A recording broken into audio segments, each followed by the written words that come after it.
Well, glory be and mercy me. We've done it yet again. Here we are. Daily walk around the graveyard. Today, we're going to be meeting a lot of people from an organization called Socialist Action. If you follow this channel any length of time, you're going to find out pretty quickly that I don't think the NDP have a shot in hell of actually supporting leftists or giving a crap about leftists. I think that they've abandoned us. Pretty black and white. They are controlled dissent. They are a graveyard for leftists, right? That leftists are supposed to pour all their energy into the NDP, where they will die, very similarly to what's going on in the Democratic Party in the United States. So I say on this channel all the time, repeatedly, over and over again, abandon them back. They've abandoned you. Abandon them back. Vote for anybody else. And so here's Socialist Action having an announcement that they're running candidates here in the city of Toronto for the municipal elections. I'll let their leader, Barry, fill you in. We are here to launch the campaign of the Municipal Socialist Alliance, which is a coalition of labor unionists, environmental activists, advocates for the poor and the oppressed, and Indigenous people. We're fighting for the rights of the vast majority. And how are we doing it? We're running candidates in the municipal election. We don't have any illusions about capturing power, but we are confident that we can raise working class consciousness and demonstrate that there is another way to imagine and to enact a better city that is in harmony with nature and which is,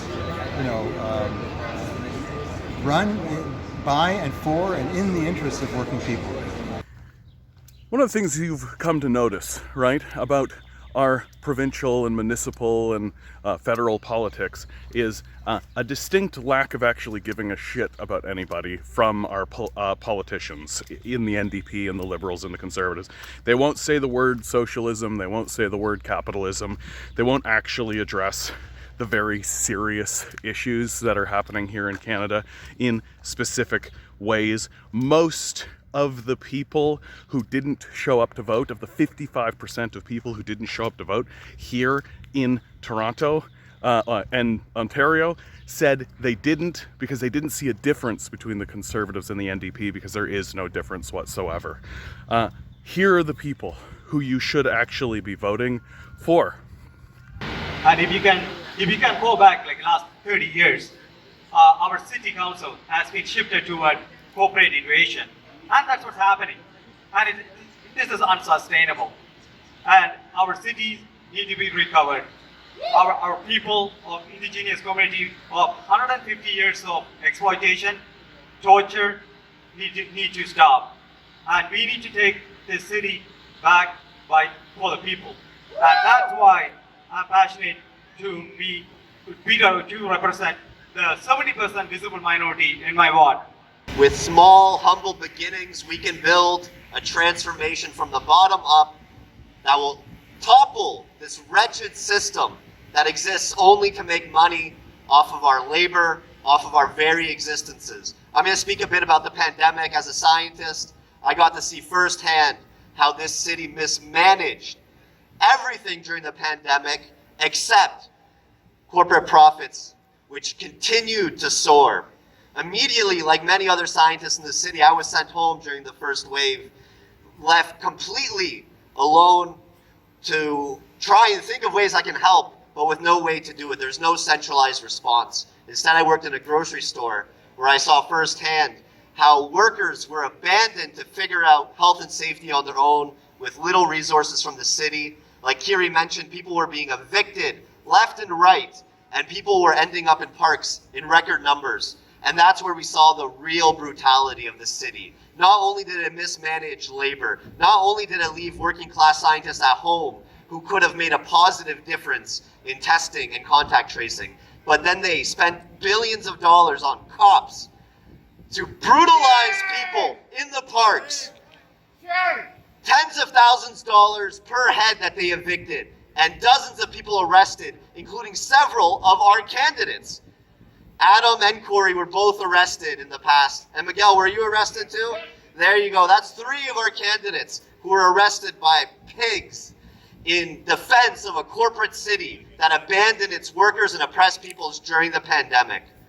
The city could have done so much, not only to protect people during the pandemic, but so that we could still thrive despite the health emergency. This city has a real lack of green space, a real lack of outdoor space where people can safely gather and enjoy community. Instead, they put the police in the parks to fine people for drinking and to kick them out. They had police there working overtime protecting the cherry blossoms so that people could not enjoy safe time outdoors. Yay! But things get worse. For the houseless people, they spent $6,000 a month in subsidies for the empty hotels to put up those houseless peoples. Rather than even giving $2,000 directly to the houseless people in this city, equivalent to CERB, they gave $6,000 directly to the corporate landlords that own the hotels as a de facto subsidy, and then a few years later ended that program, kicking people out once again. The city has shown time and time again that a pandemic is no time to stop corporate status quo. Instead, as Barry mentioned, profits continue to skyrocket while workers and oppressed people were left to mutual aid to try desperately to save as many people as we can. What people did with no resources is what we want to bring to the city, as the masses. Imagine if you could take the $500 million we plan to cut from the police budget and put that under community control to make sure that every person during this pandemic had enough food, had a place to live, had green spaces where they can enjoy their time. Imagine not only how many people would have been saved, but how much more lovely our lives would be. But unfortunately, that's not the reality we live in. And instead of imagining what this world could be like, so many of us are on our back foot. So many of us are desperate, working just to survive. I moved to this city in 2015 when average home prices were still $500,000, and I quickly saw myself priced out of ever owning a home. And that's a reality that exists for many, many young people. And it's not natural. It's the system we live in.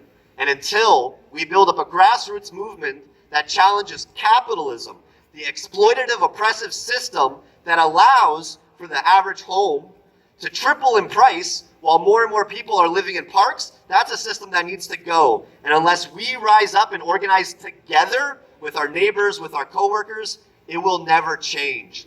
They've been in power for hundreds of years, and they'll be in power for hundreds more unless we join forces to topple them. We don't have more resources than they do, but we have more people. And if we come together, we can transform this city so that everyone can flourish. Thank you. So if you actually care about doing something to shift the populace to the left, if you actually care about actually helping the homeless and the disabled and the poor, it's time to jump ship on these NDPers. It's time to vote for communists. It's time to vote for people who are in organizations like Socialist Action. It's time to actually go get something done and do something reasonable for once. These people are con men and grifters. There's been a corporate coup in the society. We need to stop pretending like this isn't the case. Currently, there is no indigenous representation at City Council. We need diversity. We need diversity at this council. The voices of indigenous people is not being heard. We had it said it loud. If you want truth and reconciliation, you need to invest in our communities, in our Black, indigenous, and people of color. It's enough to say that the police budget has been going up and up, while our pockets, our income remains low. The ODSP rates and Ontario work rates still the same since 2018 because of DUC 4.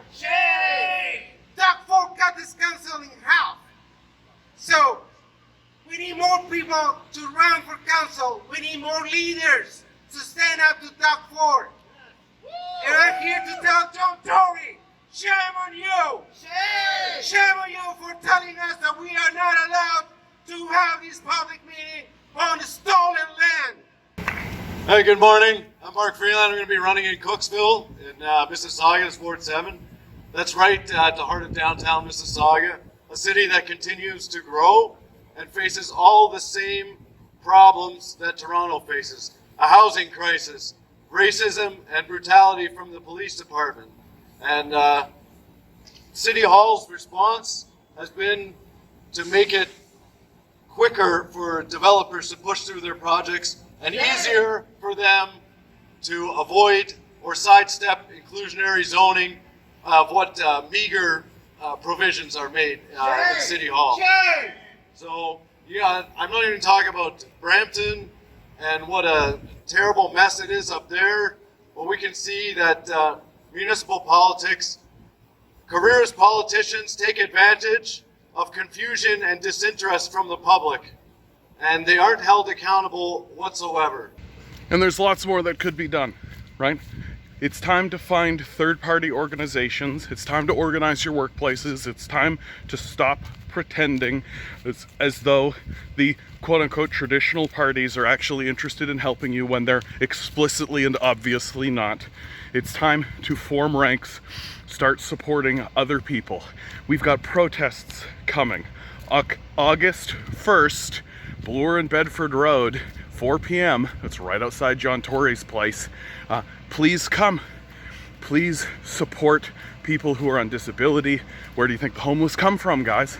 They're being thrown into the streets while literally the premier of the place is saying, oh, those people just need to get jobs. That's what the disabled need to do.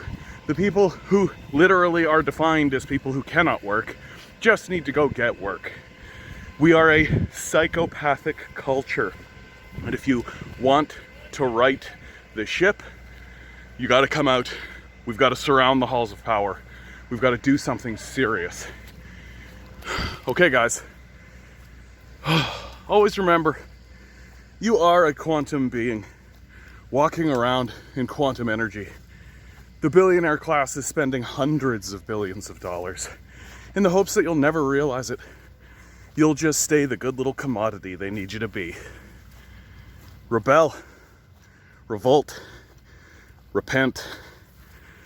Good luck. We're gonna need it.